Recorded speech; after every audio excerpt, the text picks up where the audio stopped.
बहावल नगर से साहबजादा वहीद खरल तौसफी के मुताबिक गला मंडी और शहर का अमन तबाह नहीं होने देंगे। गुज़श्ता रोज होने वाला नाखुशगवार वाक़े की शदीद अल्फाज में मज़म्मत करते हैं। आड़ती और मजदूर मुत्तहिद थे, हैं और रहेंगे। किसानों का गंदम का हर मुमकिन अच्छा रेट देंगे। इन ख्यालात का इजहार सदर अंजुमन आड़तियान राव मोहम्मद सलीम और हाजी रियाज अहमद शाहिद जनरल सेक्रेटरी आड़तियान गला मंडी बहावल नगर का मीडिया नुमाइंदगान से प्रेस कॉन्फ्रेंस से खिताब करते हुए किया।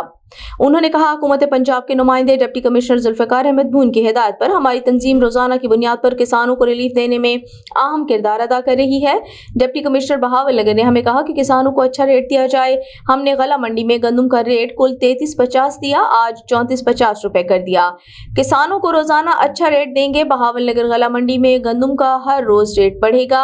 हाजी रियाज शाहिद ने कहा कि गुज़श्ता रोज बहावल नगर शहर और गिरदोनमा में कायम मुतादिद फैक्ट्रियों के सरकारी बारदाना की हजारों बोरियां बरामद हुई। इन जखीरा अंदोजों ने किसानों का इस्तेहसाल किया है।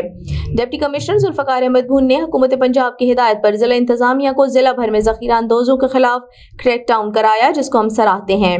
दोनों ताजिर रहनुमाओं ने हुकूमत वक्त से अपील की है कि गला मंडी और शहर का अमन तबाह करने वाले अनासर का किला कमा करें और करार वाकई सजा दें।